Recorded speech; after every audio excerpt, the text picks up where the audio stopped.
Well, this is what's funny. There's a tweet from Glenn Greenwald. I don't know if you've seen. Actually, let me see if I can pull it up because I posted it on Instagram, and I will in fact pull it up. And I'm going to expand on this this tweet from Glenn Greenwald. That's a great tweet. Glenn Greenwald tweeted, "If you think the real power centers in the U.S. are the Proud Boys, 4chan, and Boogaloos, rather than the CIA, FBI, NSA, Wall Street, and Silicon Valley, and spend most of your time battling the former while serving the latter as stenographers, your journalism is definitely ish." He's correct. Yeah. So expanding on that, why is it that, we rag on Democrats, or like I rag on Democrats all the time? Because they're the power structure in this country. The Republicans don't do anything. Mitch McConnell is awful. Impeach the guy for all I care. He doesn't do anything. He's not helping Trump supporters. He's fighting Trump supporters. He's not helping the Republican Party. He is fighting against the people who actually helped Republicans win in 2016 and the ones who did in 2018 and 2020, even though they did lose a position in 2018.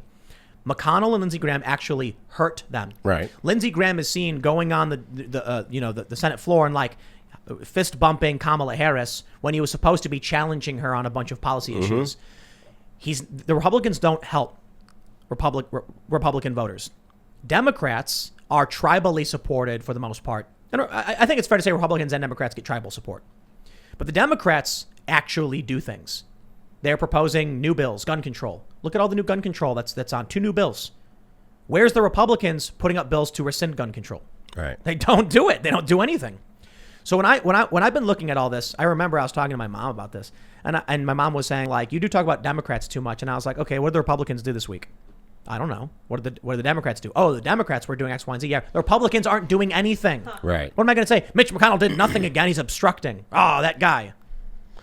What? The action that's taking place is what you want to talk about. But when you look at the media, they're still obsessed with Trump and with Republicans. Yeah. And the rhetoric coming out of their mouth that the Democrats help feed the stuff, white men are the terrorists in this country. It's why is nobody going after Ahmed Al-Issa? Yeah. Well, now they changed their tune real quick. It was really funny. There's this one woman. She's like, obviously we all know it's going to be a white man, a MAGA guy. And then when the news came out, she was like, let's not focus on the identity of this individual because that will just glorify. And then when people are like, yo, you're a hypocrite. Yeah. She said something like, don't you realize that even if he is Muslim, he's still white? Like she had to like triple down. Did she set her Twitter to private yet? That's what I always like to watch. Listen, this dude is from Syria. Right? Yeah. Okay. Syria's in Asia? Just want to make sure I got my geography correct. Wait, let me ask you this: why shouldn't Biden be getting blamed for this because of bombing Syria? Yes. Yes. So why isn't he? Look, man, this is why I highlight this Glenn Greenwald tweet. It's why I call out the power structures. There's a reason there's a double standard. We know who has the power and what they're doing with it. Joe Biden bombs Syria. And then a couple weeks later, some guy from Syria who's a loner and messed up goes off the rails. Is there a correlation there? They're ignoring it. Yeah. They ignore all of this stuff, but they draw their own correlations whenever they want. If this was Trump, this would be 8 days of Don Lemon crying. And then Cuomo's other brother taking naked pictures outside of his house in the Hamptons to try and deflect. 8 days of country, crying. Here's the problem. And by the way, I like being able to sit and talk without having to be funny and just do fart jokes all day. But let me say this. This country strives to be progressive, but it's not, because everything that gets done, the next president tries to undo. Yeah. This country will be fully functioning and damn near perfect when both sides own up to the BS that they throw and we're on an equal level playing field. If people held Biden responsible the same way that they held Trump responsible, there'd be a lot more happy people. And I think Biden should have run on like a MAGA type thing, but MAAA, Make America, America. Where am I? I'm confused. I think it would have been great. What do you consider yourself politically? First of all, I can't vote because I'm not a citizen yet. I did do the test, and it turns out that I am a quote-unquote core conservative. Core conservative. That being said, gay marriage I believe in. My things that made me lean to the conservative were that immigration should be done legally because I did it. So it's Fair. people bring up with me like, well, just because you did it doesn't mean that's how everybody Aaron, else. I think you should have been able to just walk through 90 miles of desert without any. It's mostly snow up there. I would have to snowshoe. No, I'm saying you across should fly to Mexico and then walk in. Oh yeah, that works too. and hire a coyote in Canadian dollars. ¿Dónde está por qué? And then they just throw it away. Donde está por qué? Yeah, I don't speak Spanish. I just What is that? I order my where's wife the to- Y?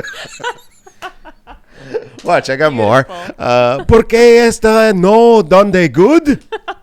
You're not speaking Spanish. I think it is. My friends will tell me it is. Yeah. Anyway, continue. That I was very pro gay marriage. I think taxation led me to be like the fiscal stuff I was conservative on, and then the immigration stuff. And it was just like some weird internet thing that we filled out on the show. And they're like, oh, you're a core conservative. Can you name how long have you been in here in the U.S.? 9 years. All right. So can you name some Republican politicians you think are honest?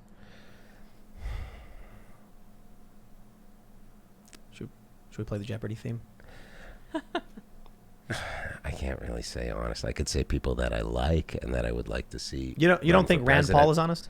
Oh, yes, Yeah, there you I go. do. Yeah, he's Rand Paul honest. is my go-to. But I think he's also come around because he was such a fringe player for years where people wrote him off. But yeah, now he's great. DeSantis I like, and I like the attorney general that spoke when they had to have a black guy speak for the Republicans. And I want to say Barr, but I'm not sure if that's exactly Who's who the it was. senator from South Carolina? Is it Tim Scott? I think so. Yeah. Tim Scott? The black gentleman. I'm not a big fan of most Republicans. Like I said, like Mitch McConnell, the fact that that guy just retains a party leadership position he is one of the biggest roadblocks for Republican voters. These are dinosaurs that are so instilled in the system. It's like, look, I did a joke, and I don't even know if I can do it here. I said old white men are not necessarily the best leader for a progressive nation. And then I say, boy, I don't even know if I can say this joke. The fact that I'm doubting it How means about I how about shouldn't. we save this stuff for the Save members this for only. later. Remind Members me. only when we're allowed to. Remind me to tell get you in about the serious two trouble. people running for president. wanna Because hear the it. fact that I'm doubting it means that you may look at me really weird after. Well, so I like to do this thing where I ask people like, can you name an honest Republican? Yeah. And people usually give an answer. It could be because of the bias that our guests have. Leftists don't want to come on the show. But then I ask people, can you name an honest Democrat? And everybody's like, oh, definitely not. Like, I mean, I think Bernie Sanders is a little honest. I don't know what. was it honest when he went up on stage and said, if you're white, you don't know what it's like to be poor? When No. you're white, you don't know what it's like to live in a ghetto? Maybe. Was it honest when Maybe he that's stopped- honestly what he believes because he's a rich white guy. Well, then was he honest when he dropped the word millionaire from his speeches the moment he became a millionaire from selling his book? Did he? He stopped saying millionaire. He says, the millionaires and the billionaires in this country. And So then he just changed it to the billionaires? Yes. Yes. Pretty smart. his website Pretty honest. removed it. There you go. All right, I like this I guy. guess I'm going to buy his ice cream now. I guess he brought it back, saying millionaires. He And I'm just like, cut out millionaires and just goes to the He really did. billionaires. There was an article from You're right, because the whole national conversation changed to billionaires on and Twitter, there's like what? almost There's overnight. how many billionaires does the U.S. really have? Look, man, you got $999 million and you're flooding politics with it. I got problems with that. Yeah. You're a billionaire doing the same thing. I got problems with that.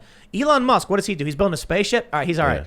Yeah. We don't wealth tax Elon Musk. You can keep your money because he's building spaceships. I think the richer you get, and I'm not going up against your tax the pedophile movie star thing that you're coming up with in this weird group chat, but I think that I think rich people should be given a break. Why do you think so? Like, but define rich. Because now I'm not rich, but I Like, work. I'm rich. Don't take my money. Stop taxing the thousandaires and the millionaire. I work hard, but now it's like the harder I work, the more money I have to pay in taxes. And I think I should be given a break. I think people should go, hey, Aaron, you've worked hard. Enjoy it. I tweeted tax the rich.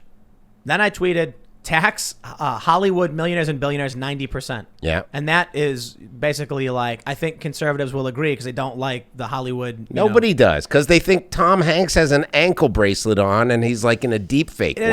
It's because you get these celebrities who use their money to negatively impact politics that they don't know they know nothing about for virtue signal points. Right. So conservatives don't like that when you see people like Alyssa Milano coming out and using her resources to just negatively impact the country. Then the leftists are like, tax the rich. I don't care who they are. They shouldn't be doing this. They shouldn't be flooding, politics into the zone. But anyway, I want to make this point. There's a few things I tweeted, and all of a sudden these leftists are like shocked. I tweeted the trans flag, with a rifle on it, and it says defend equality. And then I tweeted, under no pretext shall the right to keep and bear arms be infringed. There's two sentences. The leftists like to say, under no pretext. And that's a quote from Karl Marx, who said, under no pretext should arms and ammunition be surrendered. Right. The workers should frustrate this by force if necessary. For Americans, there is the right to keep and bear arms shall not be infringed. And I'm like, hey, we agree on this, right? Boom. Combine the statement. All these leftists are like shocked. Like, oh, it's like, no, dude. You don't understand. There's like, these statements are tribal signifiers, and they mostly offend people without anyone actually understanding what it means. Do I think that transgender individuals should have AR-15s of any caliber and style they want to defend their rights? Yes. Should the Black Panthers be able to march around with their guns? The Constitution says yes, 100%. Good, honest, law-abiding Americans who want to protect themselves from tyrannical government, from criminals, just protect their families, allowed to do it. And so it's like these leftists are surprised because I think they don't realize how much right-wing individuals and populists are not fascists and would be like, dude, take your guns. Please protect yourselves. We want you to. Yeah. And when I say tax the rich, I'm not saying a dude who makes $200,000 a year or $400,000 a year. And I know many of the leftists do say that. I'm saying, I think about George Soros. The conservatives complain about him all the time, right? Okay, well, you also got the Mercers, the Koch brothers. You got Tom Steyer, you got Bloomberg. You've got right and left, and it tends to be many left-wing and authoritarian, ultra-wealthy who are flooding the zone, dumping money into politics to subvert the rights of the working class, be it left or right. Tax them, I don't care. I do think there's a problem in just giving that money to the government because they're not going to do good things with it either. They're going to go blow up kids in the Middle East. Right. But I wonder if we start by taking away the influence of special interests, can we then start to chip away at the government to regain some control by getting rid of the millionaires and the billionaires? And I mean the people with $500 million or more in terms of millionaire. Yeah, I think you can take that influence out, but then you need to reshape everything and not go towards a military-industrial complex and put money into education and money into poor neighborhoods. Exactly. Yeah. That's a challenge. My wife tells me that all the time. I'm like, tax the rich. But the only problem is when we do, the government's going to take that money and then go blow up kids, and they're not going to fix, infrastructure. So that's the big challenge. But I do wonder if we can get rid of, the millionaires and billionaires who are influencing politics negatively and subverting the will of the working class individuals in this country. Let's make a list. A list of the millionaires and the billionaires? I just love saying let's make a list like all those cancel people do. Let's make a list of these people. Thanks for checking out this clip from the Timcast IRL podcast.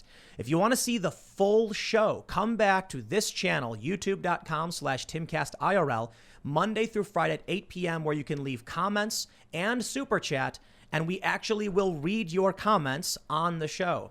Don't forget to like, share, subscribe, and if you want exclusive members-only content, segments you can't get anywhere else, go to timcast.com, become a member, and we even have full bonus episodes. Thanks for hanging out, and we'll see you all next time.